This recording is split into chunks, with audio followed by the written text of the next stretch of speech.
হাই friends, কি খবৰ সকলোৰে? খবৰ নিশ্চয় ভাল। আজি যাওঁ আহক বাণিজ্য মেলাত। বজালী বাণিজ্য মেলা চলি আছে। ইয়াত ফাষ্টফুডৰ দোকানো বহিছে বহুত।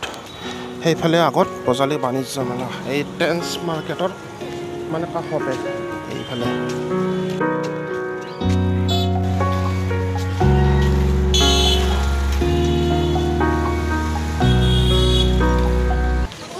ভবাই নাছিলোঁ এতিয়া যে বাণিজ্য মেলা হ'ব। একেবাৰে ৰাসৰ দৰে পৰিৱেশ।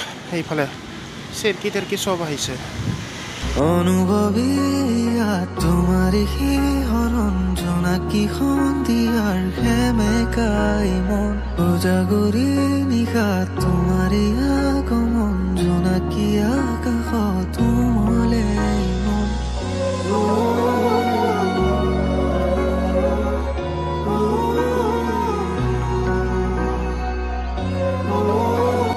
এতিয়া আহকচোন বাণিজ্য মেলাখন আমি মানে চাবলৈ আৰম্ভ কৰোঁ। ইয়াত মানে ৰান্ধি আছে কিবা কিবি খোৱা বস্তু, জিংকি জিলাপি এইবিলাক ওলাইছে।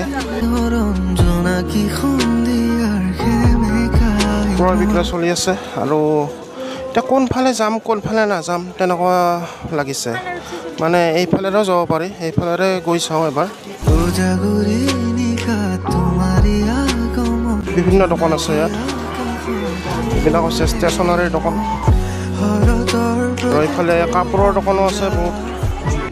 শ্ৰেডৰ কাপোৰ আহিছে এইবিলাক। কেনেকুৱা ভাই বিক্ৰী কেনেকুৱা? নাই আজিকালি মানে ব্যৱসায় মন্দা হৈ গৈছে।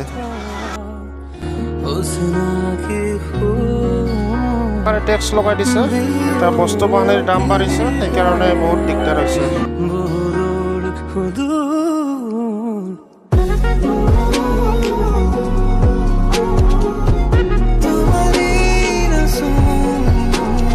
কেনেকুৱা ভাই বিক্ৰী কেনেকুৱা? বিক্ৰী ভাল নাই?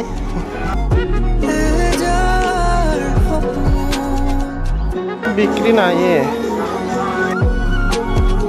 উপায় নাই, চলি আছে কিবাকে। আৰু আচাৰ আচাৰ আচাৰ আচাৰ আহিছে এইবিলাক। আচাৰ কেনেকুৱা বিক্ৰী হে? বিক্ৰী কেনেকুৱা হৈ আছে? ভাল নহয়।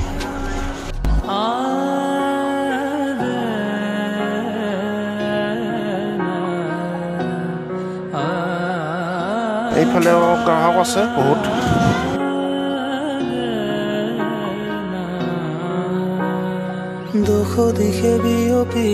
এনেকুৱাকৈ এনেকৈ ঘূৰিব পাৰি।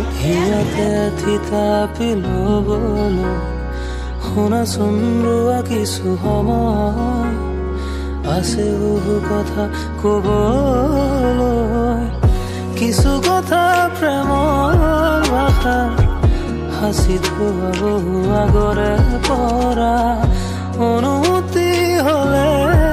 আৰু এইবিলাক আছে ফুল, সকলোবিলাক ফুলৰ দানি টাবত থৈ দিছে এনেকৈ ৰেডিমেড ফুল।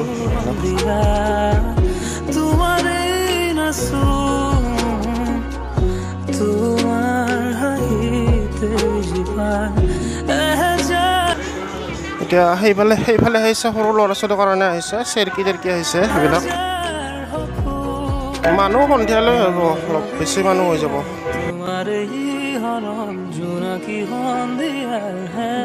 বহুত বেছি ভাল লাগিছে। আৰু সেইফালেও আছে কিবা কিবি।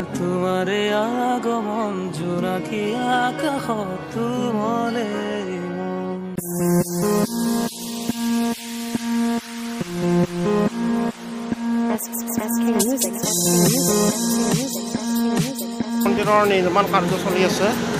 এনেকুৱাকৈ চিৰি হ'ব, চিৰিৰে ওপৰলৈ উঠি যাব পাৰি, তেনেকুৱা হ'ব।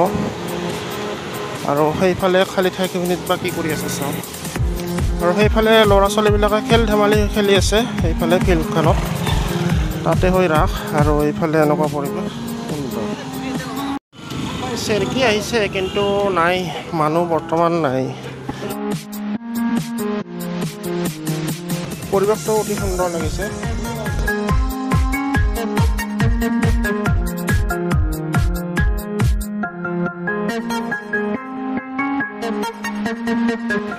ফাৰ্নিচাৰো পাব ইয়াত এইবিলাক ফাৰ্নিচাৰ থৈ দিছে ৰেডিমেড ফাৰ্নিচাৰ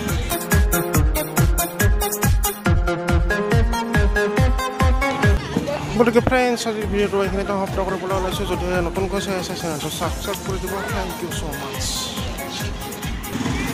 যদি পাঠশালাৰ ওচৰৰ পৰা চাই আছে আপুনি নিশ্চয় এবাৰ ভিজিট কৰিব আছে আৰু 2-3 দিন আছে